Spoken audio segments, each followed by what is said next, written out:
Hello there members, welcome to another obviously members video. This is just going to be another quick video responding to people's comments that have said something either on the members chat section or whether it's on the public comments that have been sent in, but the majority so far have just, or quite literally the only comments that have come through are actually from members. So we'll just crack on with this. I am in a bit of a hurry today. I'm recording this at 18:45 today, Sunday. I've just technically just come back from gym, but I've just recorded a bonus Total Stealer podcast, which is out tomorrow at 5 o'clock in the morning.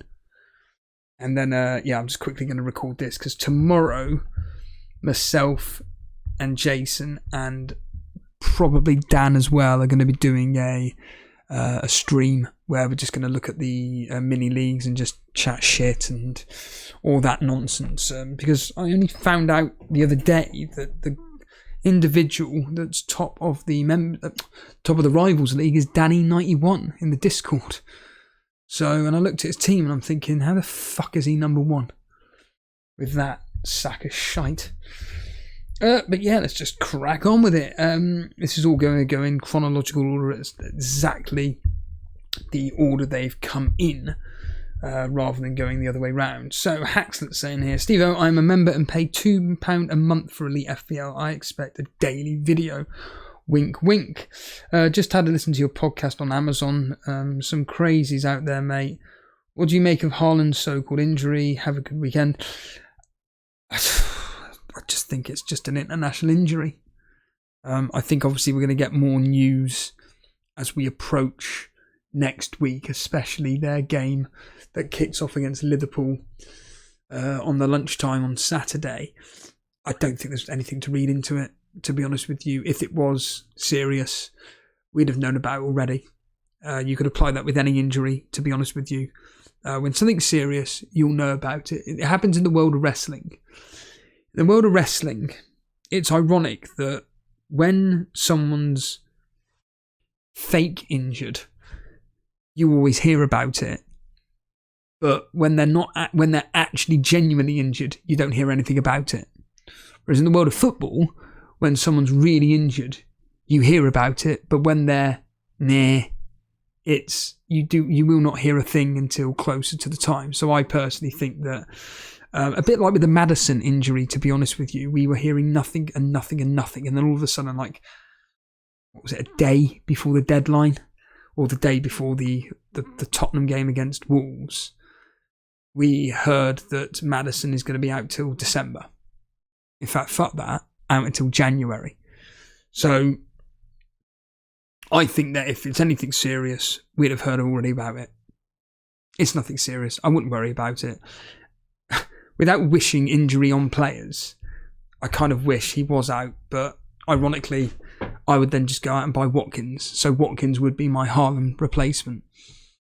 But personally, I think he's fine and he'll be back ready for that Liverpool game no matter what. So no panic there. Peppermint Freedom saying, as a long-term time member of public YouTube, this channel is a breath of fresh air.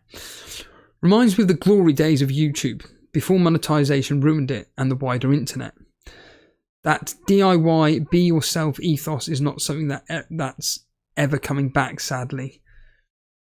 Yeah, YouTube's been around, since 2000, 2001? I remember in year 11, which would have been 2000, it was IT, and I remember well, not me personally, but friends discovering YouTube, and it was really just you've been framed, just ironically what TikTok is now, just stupid videos but uploaded to the internet, because obviously the internet back then was just a very, very, very early stages of what it is to become 23 years later, where it's on our phones. But yeah, so we're talking back in 2000, and I coincidentally have discovered the odd, very, very odd deathcore bands vlogging videos. Not many. One of them was Attack, even though they're not deathcore, but whatever. And one of them was this band called Bell the Burial. And my God, it brought back nostalgia for myself when watching the videos and seeing these guys vlogging and uploading it to YouTube. So this is like 2009, 2010. And the sound quality for when they're performing live is absolutely shocking. And again, it just I actually sent the video to my friend and he just went, bloody hell, is this Vendetta, the band that I was in? And you can't make out anything. But it reminded me so much of what we used to do. And if you were able to have a camera, like a portable camera, that's what you kind of did. And then you uploaded the videos to YouTube. And vlogs were really, really popular back then, especially with bands, really popular. And you kind of like just pretty much just recorded everything. Very similar to back in the 80s, where your parents would have that ginormous like TV, if you remember those TV style cameras that your family would have. And your parents would just record what you were doing as a kid, messing about. And it was a novelty thing. You would just do anything and it would just be a memory, wasn't it? Whereas unfortunately, like Peppermint Freedom is saying here, is that since the monetization of things back in 2014-ish, it's just become a farce. Whereas 10 years later, everything's just clean cut. People aren't willing to say what they really think. People have become characters. People are just fake, and it's shit, basically. Like I say, with this Jeff Marshall, I find it embarrassing that this is a man who vlogs about tubes or train stations or whatever. And yet he feels the need to come out and say this on his YouTube page in a post. Can you please go and re-watch my videos and make another comment if you haven't already, just to push the video to make everybody aware of whatever it may be, the latest Gatwick Airport station being open for argument's sake. It's embarrassing. It's absolutely embarrassing. And you're a fucking cunt for doing that. You're a piece of fucking shit. And I do see the behaviours in full-time YouTubers now. I see it all the time. It's posting things on a regular basis which just keeps them noticed, I guess. And it's a shame, really, because these individuals, they have to adhere to, quote, YouTube rules and everything, and they can't be themselves. And it's very, very rare to come across anybody that now will happily just be themselves. And that's it. Even this Billy Mayhem, I just find it incredibly offensive where a man is on camera saying, I'm not allowed to swear anymore. Not allowed to swear anymore because I can't earn £4. I can't earn £4. £4! Like, people may think I'm taking the piss, which I am, but I'm kind of being semi-serious with my videos on with my photos on Twitter, where I've literally found 10p on the floor, or I found 2p on the floor, or 5p, whatever, and I just take a picture of it and I just jokingly say, that's my earnings for a 3-hour stream. Which is pretty much true. Think about that right now. Ooh, $4, £4, whatever. But I've earned that through YouTube because I'm censoring myself. Nah, it's just pathetic, really. Someone here, bizarrely, I wonder if I recognise them, saying that they saw me vlogging, would you believe, in the park the other day, which is quite extraordinary. It said here,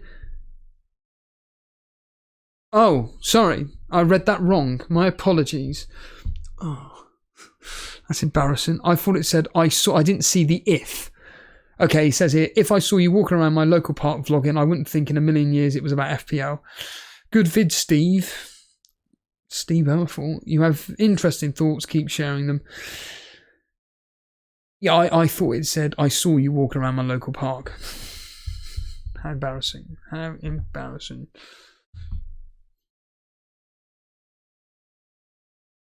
Matty's saying here, hi Steve-O, I know this might have nothing to do with your last stream, but I watched the stream from 4 years ago when Jason was in red and he called it, his submarine said he was sinking to the bottom of the ocean. And you had a few shots of vodka. He was really mad and upset. I must say, though, you seemed so much happier back then, so I don't know if moving to London has changed your mental health or is just FPL. Anyway, all the best, especially in Sky, where we are a few places in front of me, and to be honest, we are doing well compared to a lot of people out there. Anyway, I don't know if you read the message out because lately you don't seem to, but hey ho, can't wait till Saturday FPL as well. Look, the truth of the matter is, the reason why I don't read every single comment out is because I literally would be here for 4 hours, and I ain't going to be here for 4 hours. I dedicate these videos are specifically dedicated to members only, and it's just being released publicly. That's all it is. So any comments that I read right now on Sunday, the 19th of November, the only reason why I'm reading them is because I've just said at the start of the stream or the video, I'm just reading them chronologically. Normally I don't do that. I just click on the video that was last put out of a members video and I just go through the comments there. And if I can be bothered because I feel like the video's too short, I'll just go and see the latest public videos. It's got nothing to do with it's got nothing to do with anybody or any form of favoritism towards individuals. It's just that I do read the comments, but I just don't have time to respond to it. So in answer to your question, I vaguely remember Jason doing a stream about being in the red.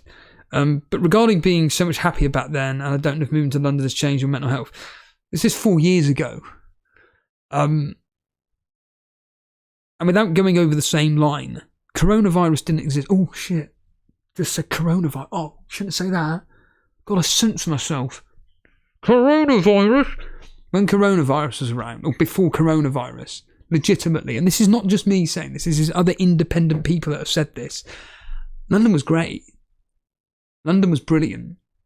Because for me, I was going to gigs on a regular basis. My job, within reason, the people that I worked with were really down to earth. I had a completely different lifestyle back then. What you were going out? My shift patterns were completely different. I was actually working evenings back then. So I was doing starting at 2-3 o'clock in the afternoon and finishing at 10, for argument's sake. Without going over the same line, coronavirus just completely ruined everything for everybody. And it's going to take a very, very, very, very, very long time for it to kind of settle down. But since then, as I've stated to death 8 billion times, London has got worse. Worse. It's busier, for a start. Things that I enjoy doing don't happen anymore. So once you've taken away something that you enjoy, what have you got left? Nothing. So things that I enjoy have been taken away. The cost of living has gone up. Back then, my workplace, in this specific case Tesco's, were having regular nights out. So staff would go out to the pub or whatever. Yeah, we know what a night is, Steve. Staff would go out and socialise. Coronavirus comes along, and yes, all right, during the pandemic, I get it. No one was allowed to do anything. But after that, even after everything had moved to one side, Tesco's decided, well, specifically our shop, not doing it anymore. Not doing any socials anymore. Why? Well, it's crowded places. And then, what made it even worse is that the places that we were booking out for evenings out, guess what? We'll put the prices up. So for argument's sake, at Christmas dinner used to be something like, I don't know, 15 quid. Guess what it was, I think last year or the year before, I think it was last year. Guess how much the hotel was going to charge each individual person? 40 quid. 40 fucking quid for a Christmas fucking dinner. Who the fuck's going to pay that? Just piss off. And you can tell it angers me because it just fucks me off. And by the way, I'm not the only one. There are people like you watching this that are in exactly the same boat. Miserable fucking cunts that are so angry at the fact that everything's gone up in price. And I just think, like, you know, all I want to do is just socialise with some mates from work. Can't do it. It's just going to cost you 40 quid. And that's just for a fucking ticket to eat some turkey. Throw on top drinks as well. 10 quid, a fucking vodka and lemonade. It's going to cost me nearly 100 fucking quid. Piss off. Like, it really annoys me.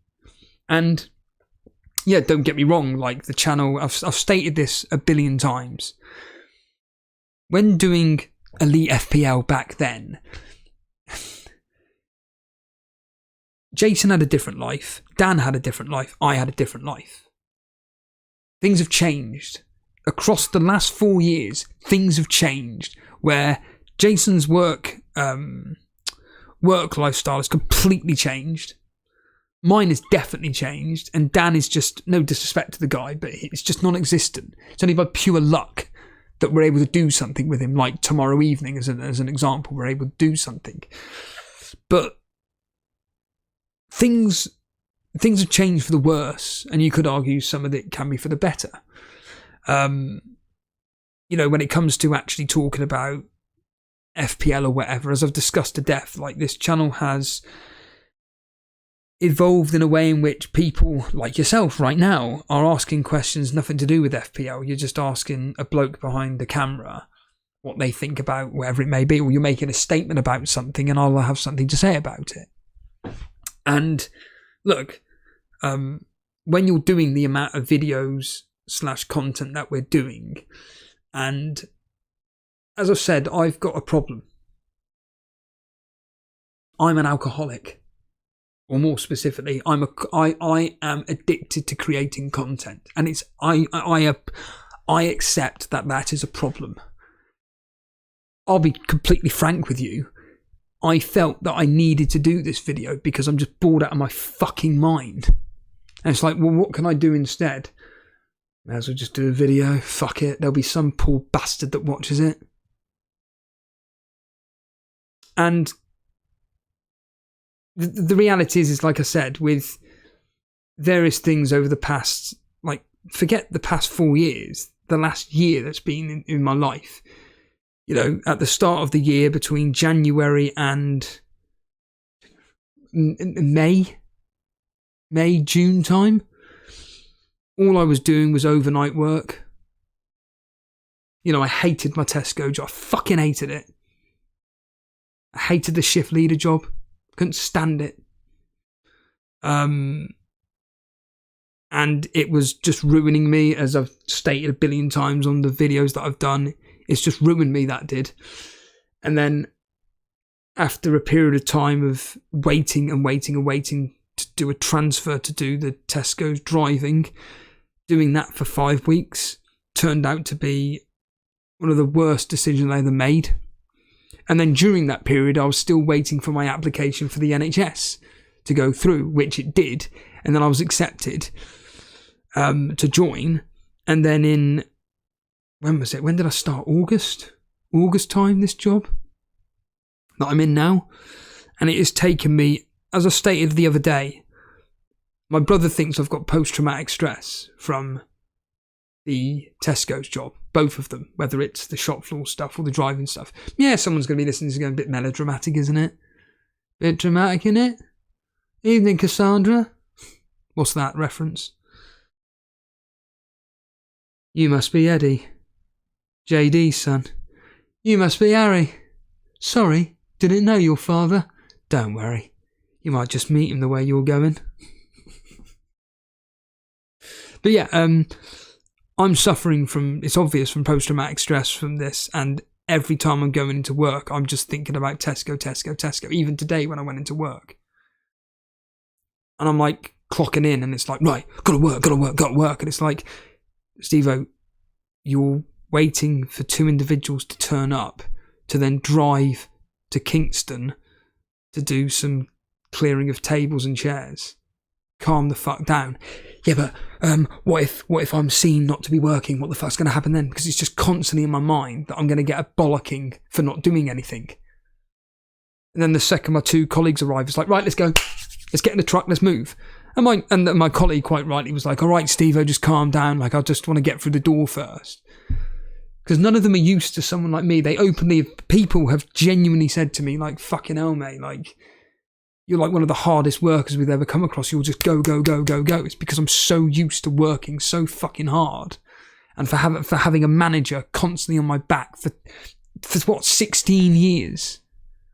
It's going to be a long time for me to get over that. And with this new job, I'm still finding it very, very, very difficult to adapt to this not casual, laid-back attitude to work, but certainly it's more of a friendship-based group and a togetherness. And I can't get my head around it, because in Tesco's, it's no disrespect or anything, but there are just so many pieces of fucking shit that I work with. Specifically the management. I just, it's completely destroyed me. Basically. Continuing on from here. Don't need to answer any of that. Haxlet saying, your podcast is on Amazon. I'll check it out over the weekend. I have a dilemma in FPL. I have Turner, who has lost his spot, and Raya, who cannot play against his mother club this coming week. I can get another goalkeeper in. I have 2 free transfers, but I feel the keeper transfer is a waste. It's not. Considering just getting 0 points for a keeper this weekend. So, look, when it comes to goalkeepers, I'm stating the bloody obvious, but obviously you're looking at a goalkeeper that plays for a team that's got a high chance of keeping clean sheets. You're then looking at a goalkeeper that can at least get save points. Now, looking at the best fixtures here regarding teams that have got good defences, well, who have got good defences in the Premier League? Well, you could argue Liverpool, but they don't concede at home. Arsenal, well, you've already got a problem with Raya. Aston Villa, they don't keep clean sheets. Bournemouth, you can forget it. Although, by the way, has anybody seen my latest impression of Chris Tarrant? Chris Tarrant here? Yeah. I just cannot stop doing it. Bournemouth got a few, in fact, they've got some decent fixtures. So Neto, perhaps. Sheffield United, Aston Villa, Crystal Palace, Man United, Luton, Nottingham Forest, Fulham. You then have Flecken of Brentford. Brighton, forget it. Burnley, forget it. You then have Chelsea, forget it. Crystal Palace, maybe Johnston, possibly. Everton, Pickford, nah. Fulham, well, I've got Leno anyway. They've got some okay fixtures. Wolves, Nottingham Forest, West Ham, but in between they've got Liverpool. Liverpool themselves with Alisson, well, they ain't going to keep a clean sheet against Man City, but save points. Remember, save points. Then they've got Fulham, Sheffield United, Crystal Palace, Man United. Alisson could be a good shout. Luton, forget it. Man City, forget it. Man United, forget it. Newcastle, won't be going anywhere near Nick Pope. Good shout in Sky, but not in FPL. Nottingham Forest could be a team to potentially look at. Sheffield United, now Spurs. Spurs, no. West Ham, maybe Areola at a push. He's cheap. Wolves with Sarr, again, decent option. Sarr could be a decent option. Fulham, Burnley, Nottingham Forest. It's not a bad shout, Sarr either. So yeah, certainly if I'm looking at this right now, you're looking at Sarr of Wolves, whoever Nottingham Forest's new goalkeeper is.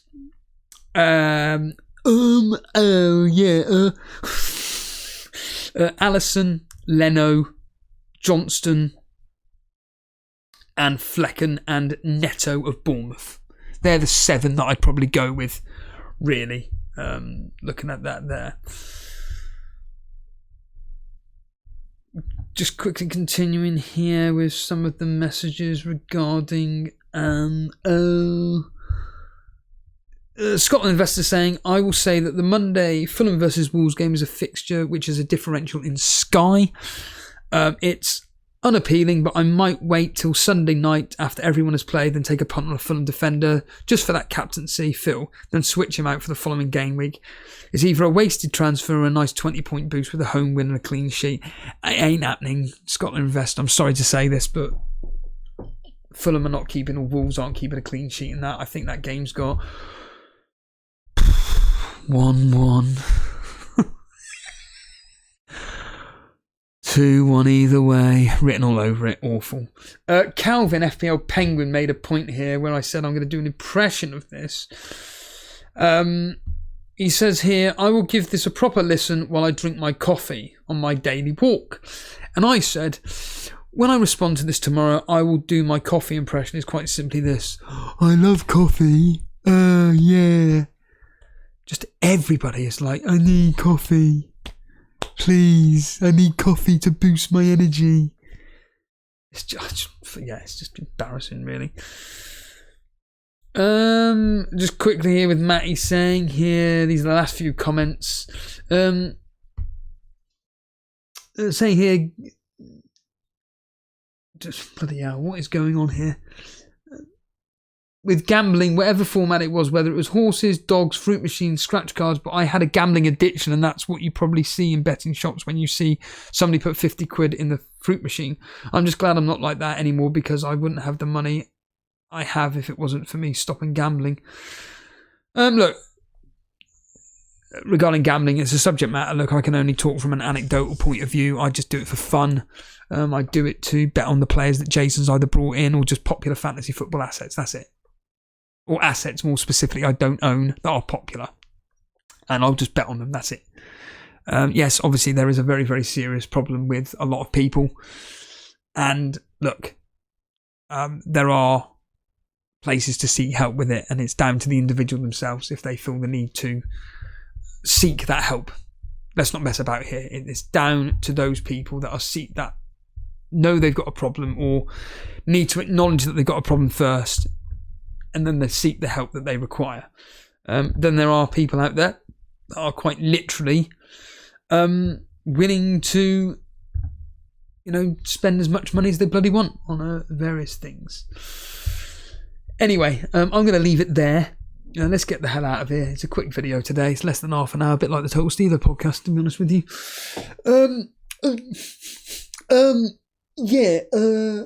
Let's get out of here. What I will say is, as ever, thanks for supporting the channel and whatnot. Me and Jason are going to be streaming tomorrow evening, Monday. Hopefully Dan is going to be joining us. It's going to be like an early... Well, I've messaged Jason. I've just said, look, can we do it like late afternoon, early evening regarding the stream, because I can't be bothered to do it at 8 o'clock at night. So hopefully we'll get something sorted by then, and the three of us are literally just going to go through the mini leagues, see who's top, and just have a general chit chat about whatever. But I'm pretty certain I just said that at the start of the show. Who knows? I've completely forgotten. On that note, thanks everybody for watching, and see you Monday evening live.